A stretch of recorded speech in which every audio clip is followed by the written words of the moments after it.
Hello Visioneers and welcome to Small Business Celebration. We're continuing our series on small business owners who are rising from the recession. And our guest this week is the Hina who is compounding the pharmacy.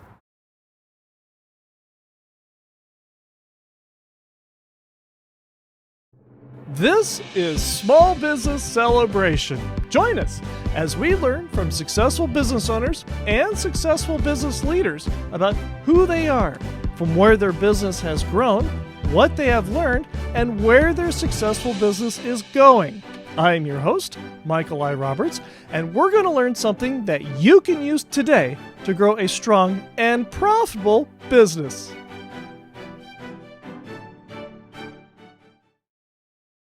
Hello Visioneers and welcome to Small Business Celebration. And our guest this week is Sanjay Patel, the co-owner of Hina's Homecare Pharmacy. Welcome to Small Business Celebration. Thank you. For Visioneers who don't know who are you and what is it that you do?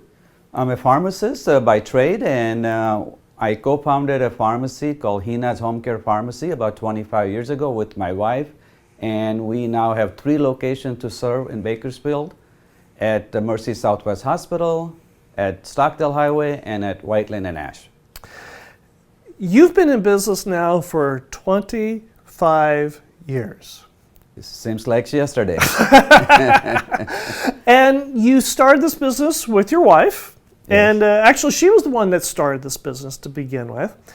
But the thing that's so interesting is that, as you mentioned, you have 3 locations with 22 employees, and yet each location is different. You could have very easily made a cookie cutter version of all 3 businesses, but you chose to do 3 very different things. The one location we're in right now, you do compounding. And for those of us that think of compounding as something that happens with interest at banks, what is compounding in the pharmaceutical world? The compounding in the pharmaceutical world is basically customizing medication to the need of individual patient. In a traditional sense, the major manufacturers will only make certain medication in certain strength or certain dosage form. Mm-hmm. But that fits maybe 95% of the population. Right. But 5% of the population requires a customized medication. Mm. For example, if you have a child, preemie, mm-hmm. that child will need a very, very minute dose of the medication, mm-hmm. and we will be able to customize that specific dosage for a specific child. Mm-hmm. And that's where the compounding comes in the picture. A lot of times there are products become unavailable in the marketplace. Mm.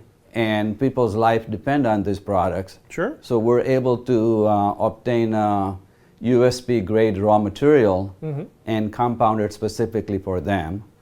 There are a lot of products are combined into multiple different ingredients. If somebody has a major injury or chronic pain, mm-hmm. so we would compound 3-4 different pain medication who works from a different angle, mm-hmm. and apply it topically so these patients don't have any GI side effects from it. Mm-hmm. And this is all something that sets you apart, because this is not something that can be done at the big box pharmacies. Yes, the big box pharmacies they're cookie cutter operations. They have thousands of stores and they do the same thing over and over again. Right. And you're able to go through and tailor the medication for the specific patient, something they can't do. Yes. And as far as your other locations go, you have altered or gone in a different direction with each of your other 2 locations to suit the needs of the facility by which they're near. Why did you do that? In a way, it also grew organically. Mm-hmm. So it was not a major planning, but it happened to work out that way. But we always consider ourselves a complete pharmacy, one-stop shop for every need of the patient. Mm-hmm. And each specific category requires a specific skill set, and it would be difficult to duplicate those skill sets in every location. And there's different regulation for different type of operation. Okay. So our Mercy Southwest location is a long-term care pharmacy, and which primarily serves the people who are in assisted care facilities or on a skilled nursing facility, independent living, elderly who are not able to take on multiple medications and they're not able to remember. So if you're a child or your parents are elderly and they have 10 medications, they will forget to take which one. So we customize packaging where we put all the morning doses into one pack, so you are rest assured that your father or mother is getting the right medication they need to get. Perfect. And our White Lane location, we are doing hospice care, because everyone needs end of care treatment and with dignity. So our whole focus there is hospice care, and we make specialized products. We're open 24/7. We're on call, and we deliver medication 7 days a week at that location. Okay. And to make someone's last few moments on earth as pleasant as possible. This is not the first recession you've been through. Correct. What did Hina's home care pharmacy look like prior to COVID? Well, prior to COVID, I remember very distinctly March 17, 2020. You've got a specific date on this. And Governor Newsom announced a complete lockdown. Right.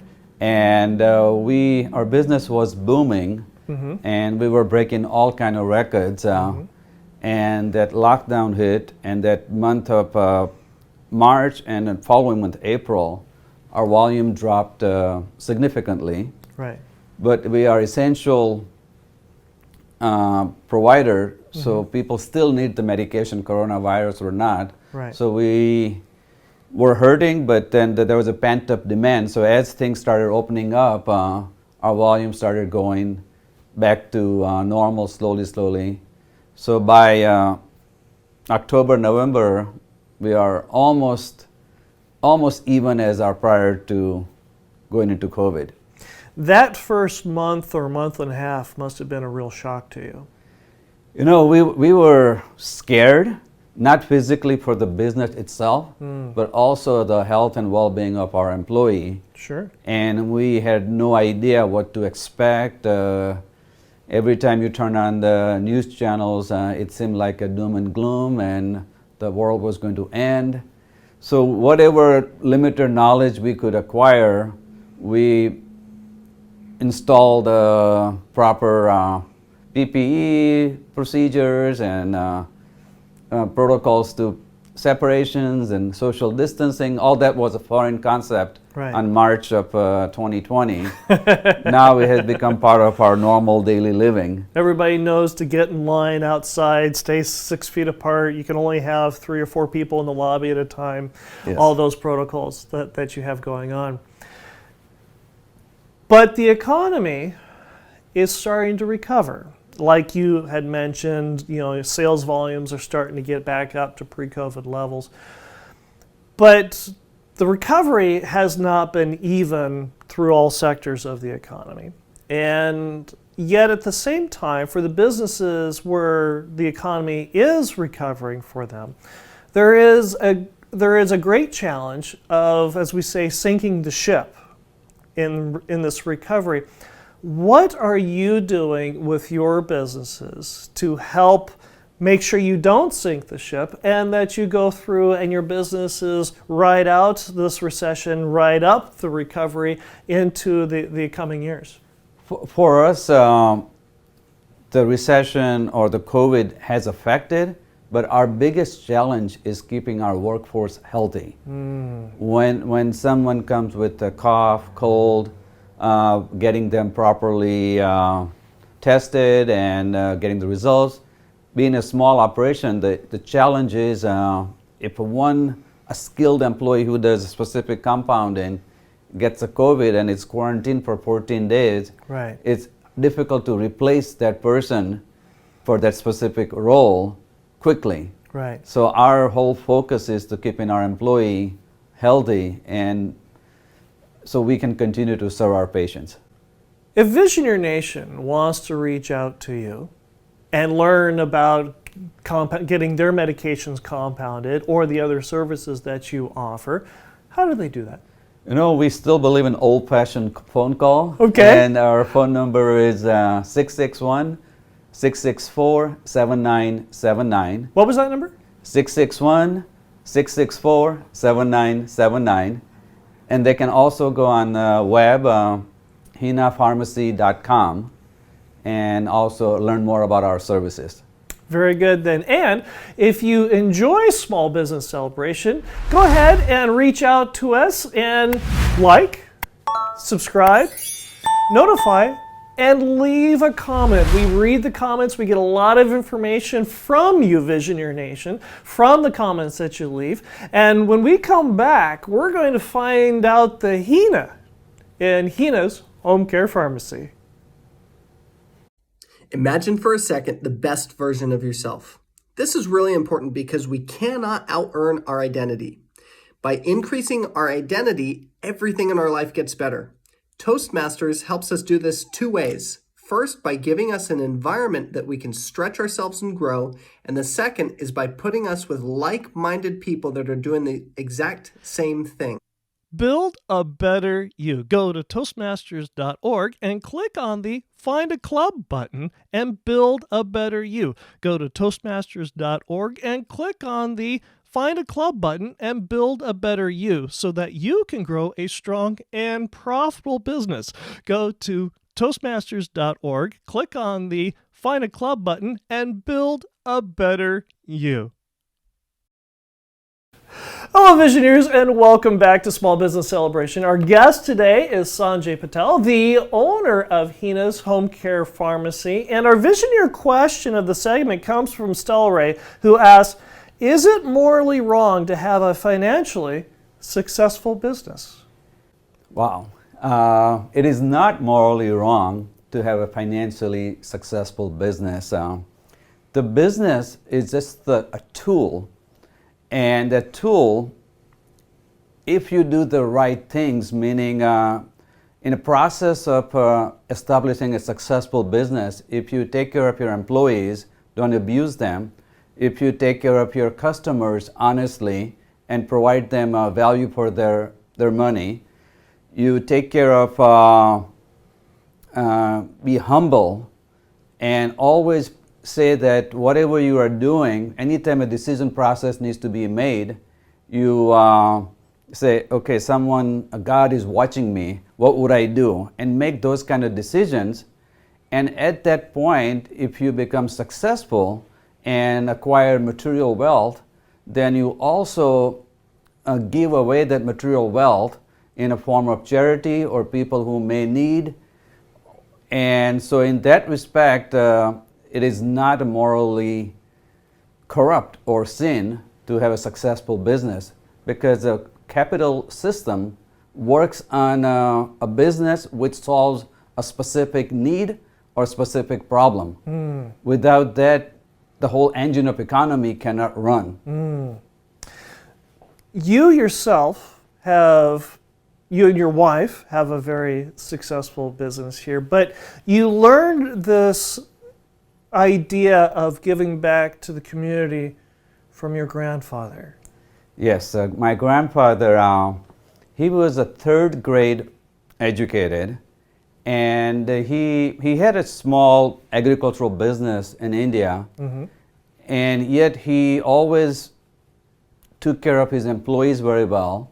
He had a pile of wood in our backside of the house in case somebody died in the community. They do a cremation.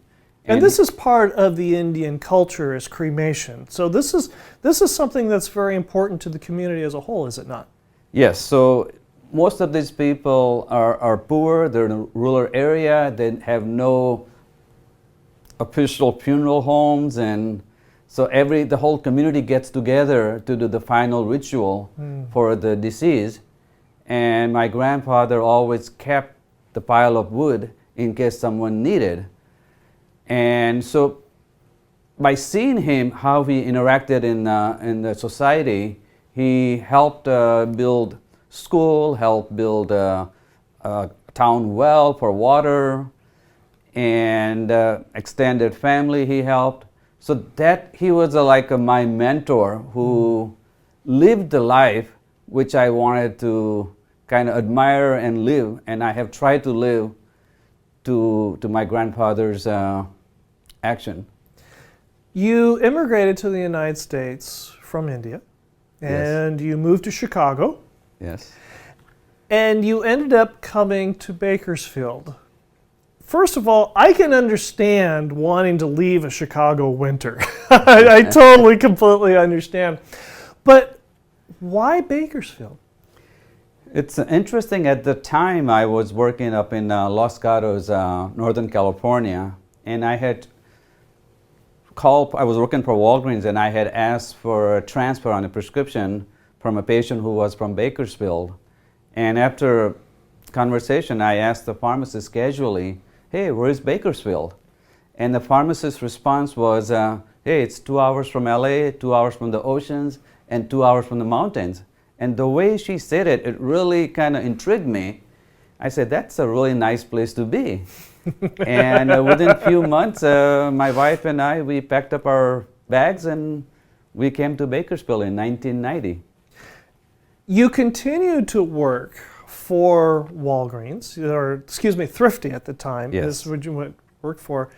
And your lovely bride was the one who took the initial gamble on starting the business, correct? Yes. When she started the business, it was across the street from... Dr. Hayes and Dr. Kubo. Okay, and the business started to do well. What made you leave working for Rite Aid and join your wife in her business? So that was our original plan, that someday I would join my wife, and we were not quite sure how well the business do or how quickly. And at the time we had 2 young girls, and we needed insurance and kind of pay the bills and whatnot. So I had to maintain my Rite Aid job and work on the weekends and off hours to help her out to run the pharmacy. But with the grace of God, we broke even in the first 6-7 months. Wow. And that gave us the confidence, and eventually I was able to reduce my hours slowly at Rite Aid, and a year later or so, I completely cut the cord and joined full-time my wife. Why on earth would you leave a stable, safe, secure job with a large company like Rite Aid and go out into the unknown and the tumultuous waters of owning a business? The decision was very simple for us. Our older daughter, Hina, was born with a medical condition which required a special attention. And we wanted to raise our family with us being a primary caregiver. And by leaving a stable job with Rite Aid and going unknown water, I would make it possible for my wife to live our own business at 2 o'clock, 2:30, pick up the kids on time from school, attend after-school activities, have dinners together. And all those things were a lot more important for me. And we took the plunge. It sounds like you went into the business for quality of life. That is correct. What was the original name of your business? The original name of the business was Mercy Southwest Pharmacy. And what was the name of the hospital across the street? Their name was also Mercy Southwest Pharmacy. And the very first day our medication got from wholesaler, we got their supply, they got our supply. And the director of the hospital came and says, look, we cannot have this confusion, you need to change your name. And what did the name of the pharmacy become? So at that point, our 6-year daughter, Hina, smiling, and she was there, and we just happened to say, let's just call Hina's Mercy Southwest Pharmacy. So we didn't have to change a lot of syllables at the end, we just added Hina's in the front. All in a name. What's in a name, as it were? But one of the things that you mentioned is that owning a business that became successful gave you a lot of flexibility, and it gave you a lot of opportunity for a lot of other things. But Hina got sick, and without putting too fine a point on it, what did she get sick with? She was born with a genetic disorder, sickle cell anemia, and that's a complication with blood cells, and that creates a constant episodes of pain without any notice. So our life will change immediately whenever she got crisis, and we were in ready plan B mode all the time. And so the business allowed us to handle those emergencies rather quickly without major interruptions in our lives. Hina was involved with Girl Scouts? She was, yeah. Ever since from first grade, she was part of a Girl Scout, and she continued with Girl Scout until the very end, and she was awarded a Girl Scout Gold Award, which is the highest award you can receive as a Girl Scout. And in order to earn that award, there was a project that she needed to do. What was that project? Well, she understood the need of a patient with sickle cell, her being one of them. She decided to establish a support group for sickle cell patients and make a community awareness for sickle cell by organizing Farewell to Sickle Cell. And we had a huge success of that program. Over 300 people showed up, and Dr. Foster Campbell had his band out there, and so it's a lot of awareness for sickle cell. Until then, sickle cell was primarily ignored disease. She passed away. Yes. And then you chose to create something. So she passed away in 2010, and my wife at the time decided that we're going to have to continue this Hinas Legacy, what she started with, and we're going to form a full-blown foundation, public foundation, and we're going to have a run walk on a regular basis, fundraisers and gala nights, and go to emergency rooms and talk to the doctors and hospital administrators to provide better care. With her tireless effort over 10 years has accumulated, we finally opened up a comprehensive, first in state of California, comprehensive sickle cell clinic at Kern Medical Center with Russell Judd and Dr. Kobos. And we have also opened up 4 clinics in India who primarily on the same model, on a comprehensive, and serving thousands of patients in a poor tribal area of Gujarat. And her younger sister is also doing something significant in the area of sickle cell. What is she doing? She dedicated her life to be a physician, and she's on her 3rd year of residency at Loma Linda, and she chose a medicine pediatric combination, so her hope is to get young sickle cell patients and take care of them for a very long period of time. In the current system, once the child becomes 18, they fall into the adult sickle cell program, and Right. adult sickle cell programs are not as coordinated as a children's program. Right. So her goal and ambition is to create a sort of comprehensive program for children to all the way end for sickle cell patients somewhere in California. And all of this is from the lesson you learned from your grandfather with a pile of wood. Yes. It's always nice to give. Makes you feel better as a giver. And going back to our original question, earning money is not a sin as long as you do it with ethics. And once you acquire the money, it is equally important that you share the wealth for people who are needy and can be helpful. And we'll be right back. Hello, Visioneers. This past 2020 has been a tumultuous year, to say the least, but we want to take this moment and reflect back upon all the good things we saw, all the good things we did, and more importantly, all the good people we have met. And that is because of you, Visioneer Nation. So from all of us here at Small Business Celebration, we want to extend to you and your own a very happy, pleasant Christmas and New Year's holiday, and may you spend this holiday with the ones you care most about, and may you have a strong and profitable New Year.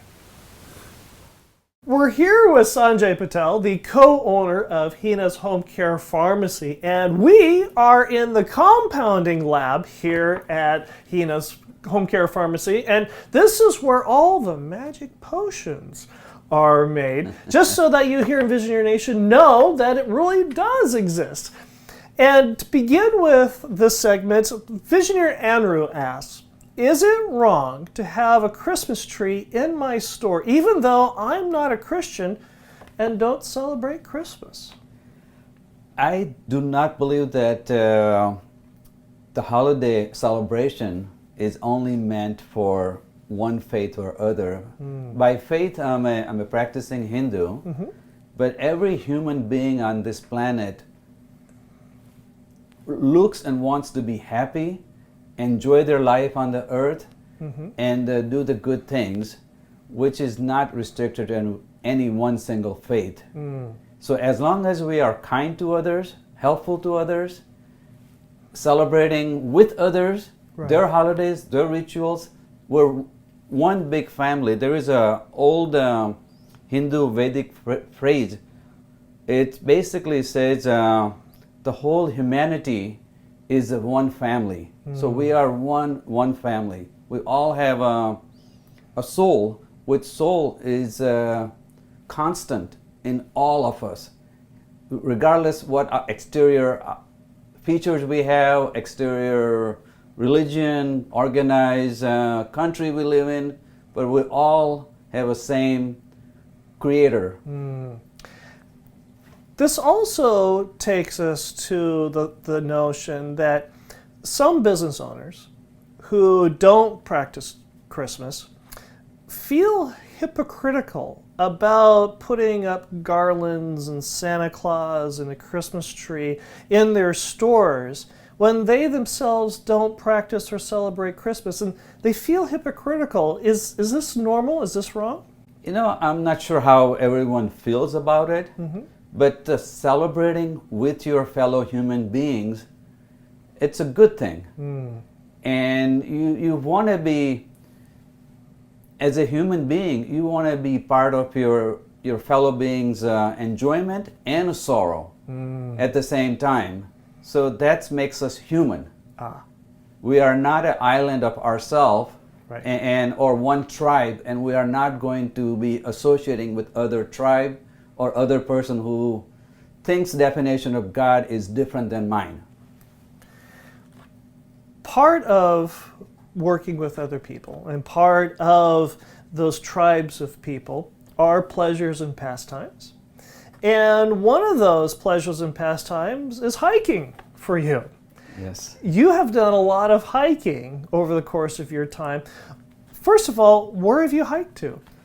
Well, we have hiked into Himalayas about 3-4 years ago. my wife got this crazy idea that she wanted to go to Himalayas. Okay.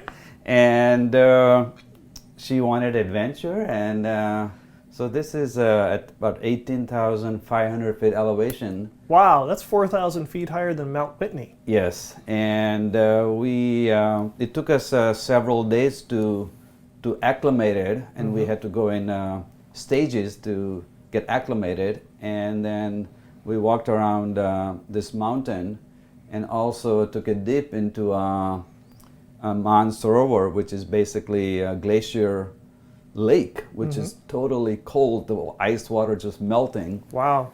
And but it was a great joy to see and be in the nature far away from here. And there were people, local tribesmen, having their cattle feeding and grazing on the open grounds, and their lifestyles. It's a very unique experience to be in at that altitude. What have you taken away from all of your hiking experiences that you've brought back to your business? The biggest thing I got back from traveling and hiking, that you as a person, it's just a tiny dot in this universe. And you are so insignificant in the greater scheme of the universe. And you are here for such a short period of time. You'll be gone, and 100 years from now, nobody will care about you or remember you, for that matter. Right. So only thing somebody will remember, or at what you have helped other people and made an improvement in their life. That's the only thing will maybe pass on from them to their kids, and on and on.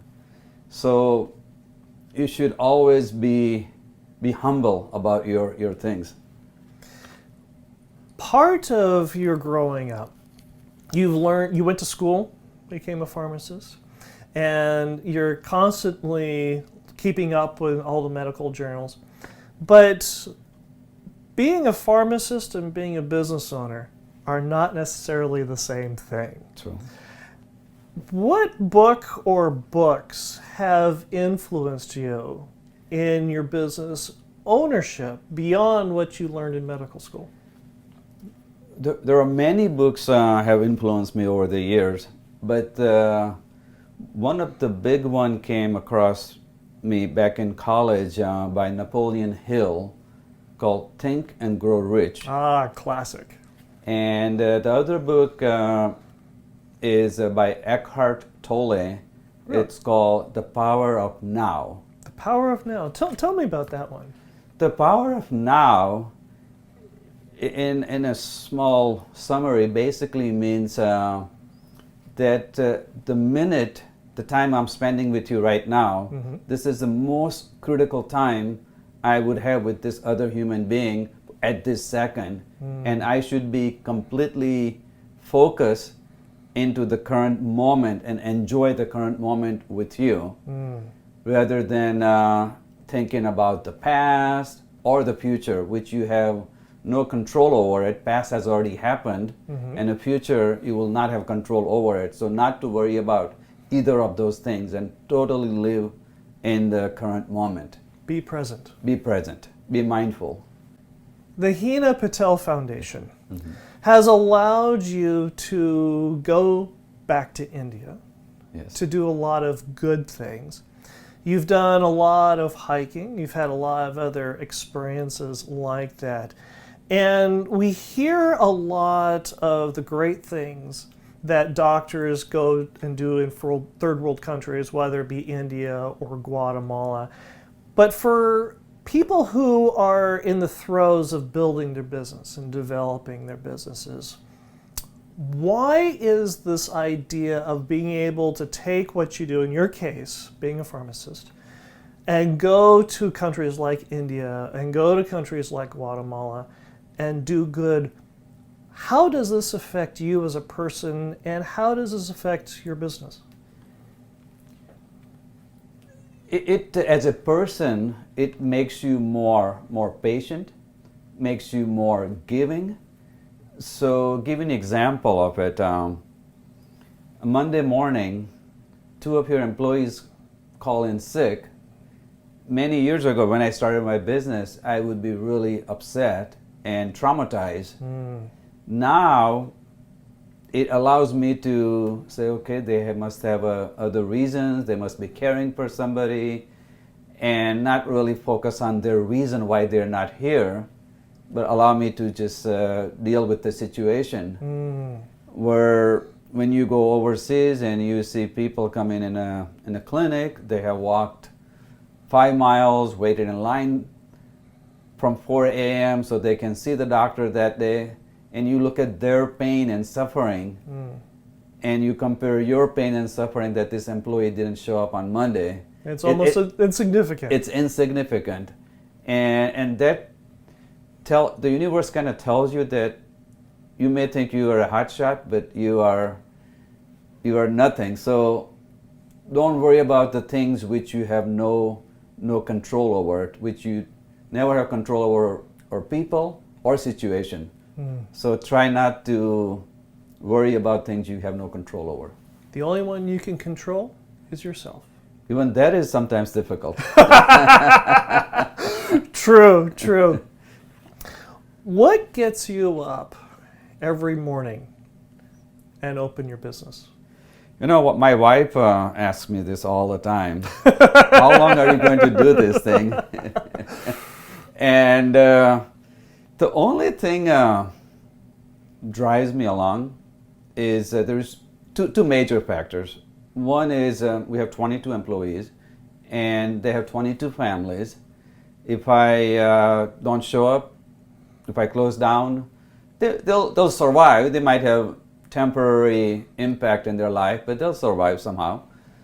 Then also over the last 25 years, my patients have become a sort of extended friend circle. So by coming to the pharmacy, I meet them. Now I have known them. I have known their spouses, their kids, their weddings, divorces, all those. And me coming to the pharmacy allows me to sharing my story, my family journey. They're sharing their family stories, where they are, and we all growing older at the same time. And that's what makes me to come to work every day.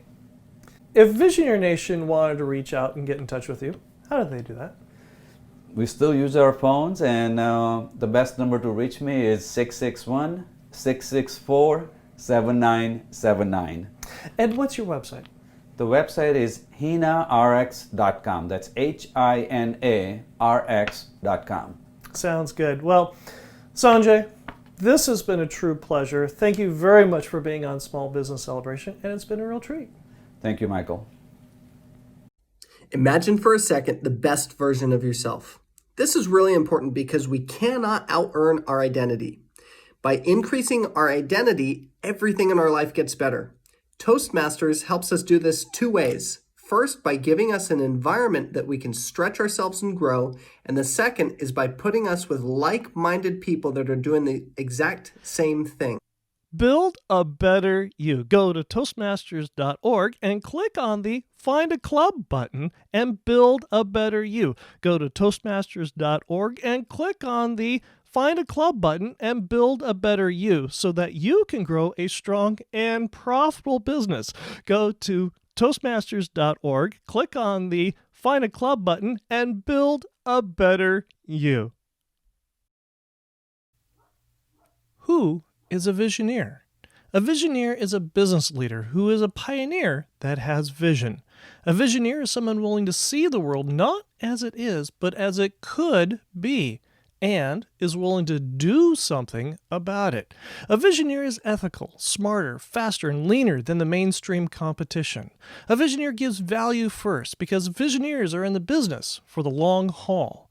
Visioneers understand the difference between saving money and earning a profit. Visioneers define their destiny.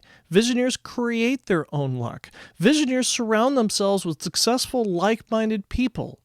Visioneers are renegades who defy the mainstream competition and are ready to change the world. Are you a Visioneer?